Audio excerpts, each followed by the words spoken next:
Depuis plusieurs années, le suivi de la qualité de l'eau sur la Sangaise montre une importante dégradation, du fait notamment de la présence de pesticides. Pour contrer ce phénomène, cette jardinerie s'engage dans la charte « Jardiner au naturel, ça coule de source ». Jardiner au naturel, ça coule de source, voilà.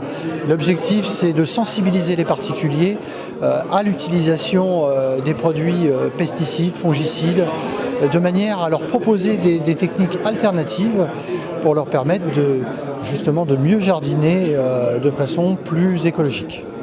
Donc pour sensibiliser les particuliers, vous faites appel à de grandes enseignes dans les magasins. Voilà, alors on fait ça pour une raison bien précise, puisque l'établissement public territorial du bassin de la Sèvre nantaise, le PTB, a une mission, c'est de gérer l'eau au niveau du bassin de façon quantitative et qualitative. Donc pour ça, il s'occupe de tout, depuis les inondations jusqu'aux problèmes de pollution. Et parmi ces problèmes de pollution, un majeur que l'on rencontre sur le bassin et particulièrement sur le sous-bassin de la Sangaise, c'est le problème de la présence de produits phyto dans les eaux de surface et les eaux plus profondes. Donc pour ça, effectivement, il y a tout un tas de dispositifs. On s'adresse à tout un tas de différentes populations, professionnelles et particuliers. Et donc là, en l'occurrence, cette charte, c'est pour les particuliers. Et l'objectif, c'est de les sensibiliser au fait que utiliser des pesticides et des fongicides, ça ne c'est pas neutre. Ça a un impact très fort sur les eaux et les eaux qui sont derrière utiliser pour produire de l'eau potable. Donc il y a un genre de zone test entre guillemets, donc le bassin de la Sangaise. Pourquoi avoir choisi cette zone ? Je le disais un peu, pour le bassin de la Sangaise, c'est celui qui est le plus gros point noir au niveau du bassin plus général de la Sèvre nantaise, mais même au niveau régional. Il faut savoir que l'ensemble des prélèvements qui sont faits dans la rivière la Sangaise, à chaque fois qu'on fait des prélèvements, on trouve des produits tels que le glyphosate, l'AMPA, le duron, etc. Donc parmi l'origine de ces produits-là, l'un, c'est justement les produits de traitement de jardin. En premier lieu, les pesticides, justement, dont les noms sont bien connus et qui derrière se retrouvent dans les rivières. Et puis des produits qu'on connaît un petit peu moins, comme le méthaldéhyde, qui est un anti-limace, par exemple, et qui peut être remplacé très avantageusement, très facilement par un autre produit qui, lui, ne présente beaucoup moins de risques, mais encore faut-il le savoir. Car même si l'on utilise dans nos jardins loin d'un cours d'eau, ils peuvent eux-mêmes se retrouver dangereux pour la santé publique. Bien entendu.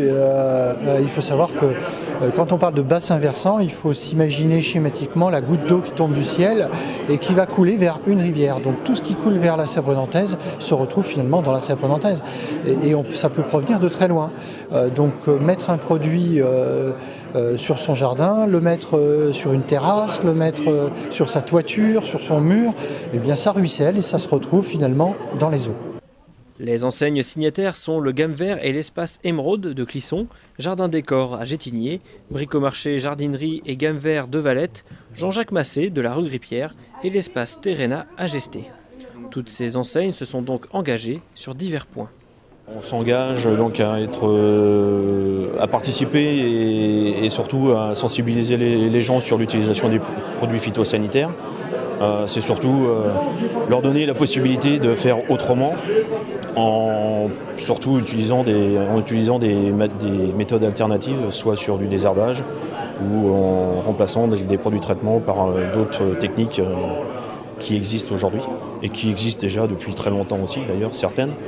Et c'est surtout les mettre en avant pour que l'eau de nos rivières puisse s'améliorer au niveau de sa qualité. Il y a également une formation pour les vendeurs de proposer ? Oui, alors on a été accompagné pour la mise en place de cette charte. Bon, la formation a été aussi un outil qu'on nous a donné. Maintenant, nos personnes sont déjà sensibles et avaient la connaissance de ces différentes techniques. Bon, c'est juste une formalité, je dirais. Le plus important étant de rester sensible à tout ça. Pour la communauté de communes de Valette, représentant M. Perroin. On a eu un diaporama avec quelques chiffres alarmants tout de même. Toutes les enseignes du coin avaient conscience de ces chiffres ? Oui, nous, avec les renouvellements de phyto, aujourd'hui on a un certificat qui avant s'appelait DAPA. Donc nous, on fait partie d'une société qui s'appelle Terrena, qui est une coopérative. Donc nous, dans nos filières jardinerie gamme vert, on est une filiale et on s'attache dans les renouvellements certificaux qu'on passe tous les 5 ans. C'était des questions qui étaient abordées, l'AMPA, le glyphosate, etc. Donc au-delà des firmes et du commercial, on est déjà très sensible à ça. Donc, un petit exemple par exemple de produits pour changer les habitudes d'utiliser les pesticides. Quelles solutions il y a au-delà de la communication? Alors un exemple basique, nous on a une marque qui s'appelle Biotop, où on a un concept. On a un concept de carte, on a un concept où le client vient par exemple pour du vert blanc, au lieu de mettre un insecticide du sol sur ses salades, on lui conseille plutôt de mettre un parasite qui va tuer l'autre parasite. Donc c'est-à-dire qu'on lui vend une poudre pour 10 mètres carrés ou 100 mètres carrés, il le met dans l'arrosoir et cette nématode, cette variété de nématode va manger les vers blancs. Donc c'est une solution naturelle, c'est le parasite mange le parasite. Voilà. Pour en savoir plus sur toutes ces observations, n'hésitez pas à consulter le site sèvres-nantaise.com aux rubriques documents, actions et actualités.